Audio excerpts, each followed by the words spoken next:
तो दोस्तों, मैं आपका होस्ट कार्तिक स्वागत करता हूं आपका आज की कहानी में। शहर के बाहरी इलाके में स्थित एक पुराना विद्यालय जो कई सालों से बंद पड़ा था, हमेशा से रहस्यमयी कहानियों का केंद्र रहा था।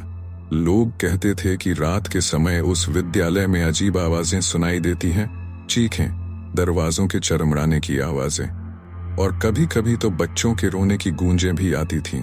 कुछ लोगों का मानना था कि यह विद्यालय शापित है और यहाँ आने वाले कभी लौट कर नहीं जाते। 4 दोस्तों का एक समूह, राहुल, आयुष, नेहा और साक्षी, अपने कॉलेज के आखिरी साल में थे और एडवेंचर के दीवाने थे। उन्हें भूतिया जगहों के बारे में जानने का शौक था। जब उन्होंने भूतिया विद्यालय के बारे में सुना तो उनकी उत्सुकता 7वें आसमान पर थी। चलो आज रात वहीं चलते हैं, राहुल ने अचानक ही प्रस्ताव रखा। क्या पागल हो गए हो? लोग कहते हैं कि वहां कुछ अजीब होता है, नेहा ने घबराते हुए कहा। अरे डरने की क्या बात है, हम बस थोड़ी देर रुकेंगे और देखेंगे कि सच में कुछ अजीब है या नहीं, आयुष ने हंसते हुए कहा। साक्षी, जो हमेशा से डरपोक थी, फिर भी जाने को तैयार हो गई, क्योंकि वह अपने दोस्तों को अकेला नहीं छोड़ना चाहती थी। चारों ने तय किया कि रात 11 बजे विद्यालय जाएंगे, जब सब शांत होगा और अंधेरा घना होगा। रात के 11 बजे वे सभी टॉर्च और अपने फोन के साथ विद्यालय की ओर बढ़े। विद्यालय के चारों ओर घना जंगल था और जैसे जैसे वे आगे बढ़ते गए, रास्ता और भी डरावना लगने लगा। हवा में एक अजीब सी ठंडक थी और हर एक कदम के साथ उनके दिल की धड़कनें तेज हो रही थीं। विद्यालय की इमारत टूटी फूटी थी, उसके बड़े बड़े दरवाजे जंग खा चुके थे और खिड़कियों से धूल और मकड़ी के जाल लटक रहे थे। जैसे ही उन्होंने मुख्य द्वार खोला, दरवाजा चरमराया और एक भयानक आवाज गूंजी, जिससे सबके रोंगटे खड़े हो गए। वे धीरे धीरे अंदर चले गए और चारों तरफ अजीब सन्नाटा था। यहाँ कोई नहीं है, सब अफवाह है, राहुल ने कहा, लेकिन उसकी आवाज में भी घबराहट साफ थी। अचानक उन्हें एक हल्की आवाज सुनाई दी, मानो किसी ने फर्श पर अपने पैरों को घसीटा हो। ये सिर्फ हवा हो सकती है, आयुष ने कहा, लेकिन अब उसके चेहरे पर भी चिंता के भाव थे। वे सभी धीरे धीरे आगे बढ़ते गए। विद्यालय के गलियारे में हर चीज बिखरी पड़ी थी, पुरानी किताबें, टूटे बेंच और दीवारों पर उखड़ता हुआ प्लास्टर। अचानक उन्हें एक दरवाजे के पीछे से किसी के बोलने की धीमी आवाजें सुनाई दी।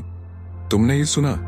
साक्षी ने कांपते हुए कहा। हाँ, आवाज उस कमरे से आ रही है, राहुल ने इशारा करते हुए कहा। उनकी टॉर्च की रोशनी उस पुराने दरवाजे पर पड़ी और दरवाजा धीरे धीरे खुद ब खुद खुल गया। दरवाजे के अंदर जो दृश्य था, उसने उनकी सांसें रोक दी। कमरे में स्कूल के पुराने बस्ते और डेस्क थे और एक पुरानी ब्लैक बोर्ड पर कुछ लिखा हुआ था, लेकिन जो सबसे ज्यादा भयानक था वह था कमरे के कोने में बैठे कुछ छायादार बच्चे, जिनकी आंखें गहरी अंधेरी थी और उनके चेहरे पूरी तरह से खाली थे, मानो वे जीवित ही न हो। आवाजें अब तेज हो चुकी थीं और उन बच्चों की ओर से आती दिख रही थीं। वे सभी धीरे धीरे उनकी ओर देखने लगे। राहुल और उसके दोस्तों के पैरों तले जमीन खिसक गई। वे दरवाजे की ओर भागे, लेकिन दरवाजा किसी अदृश्य शक्ति से बंद हो गया था। अचानक हवा में बच्चों की हंसी गूंजने लगी। ये हंसी सामान्य नहीं थी, ये हंसी उस दर्द और पीड़ा से भरी थी जो उन बच्चों ने झेली होगी। नेहा जोर से चिल्लाई, हमें यहाँ से बाहर निकलना होगा, दरवाजा बंद है। आयुष ने घबराते हुए कहा, कोई इसे खोलने नहीं दे रहा। उनके आसपास की रोशनी धुंधली हो रही थी और बच्चों की परछाइयां अब उन पर गिरने लगी। उनके चेहरे अब और भी डरावने हो गए थे, उनकी आंखें चमकने लगी थीं और वे धीरे धीरे उनके करीब आ रहे थे। साक्षी ने अचानक कुछ महसूस किया, उसके पीछे एक ठंडी सांस। वह मुड़ी तो देखा, एक काला साया उसके बिल्कुल पास खड़ा था। उसके मुंह से कोई आवाज नहीं निकली। बाकी दोस्तों ने जैसे ही उसकी ओर देखा, उनके होश उड़ गए। साक्षी बिना किसी हिले डुले खड़ी थी, मानो उसकी आत्मा को किसी ने कैद कर लिया हो।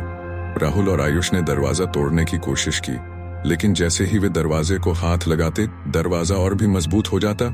नेहा ने कमरे के दूसरी तरफ खिड़की की ओर भागने की कोशिश की, लेकिन वहां भी कोई अदृश्य शक्ति उसे रोक रही थी।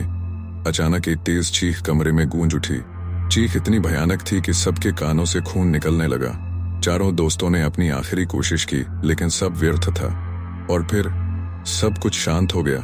एक गहरा अंधेरा कमरे पर छा गया और आखिरी चीज जो उन्हें याद रही वह थी बच्चों की डरावनी हंसी और वे खाली आंखें जो उनकी आत्मा तक को झकझोर रही थीं। अगली सुबह जब लोग उस विद्यालय के पास से गुजरे तो उन्होंने स्कूल के मुख्य दरवाजे के पास 4 बैग और एक मोबाइल फोन देखा, लेकिन उन 4 दोस्तों का कोई निशान नहीं था। उन्हें फिर कभी किसी ने नहीं देखा और विद्यालय से अब भी रात को अजीब आवाजें आती हैं। शायद वह सच्चाई अभी भी उस जगह छुपी हुई है जो किसी और को इंतजार कर रही है। लेकिन सवाल यह है, क्या आप उस विद्यालय में जाने की हिम्मत करेंगे? तो दोस्तों, आज की कहानी में इतना ही। आपको कहानी कैसी लगी कमेंट करके जरूर बताएं और चैनल को सब्सक्राइब करें। धन्यवाद।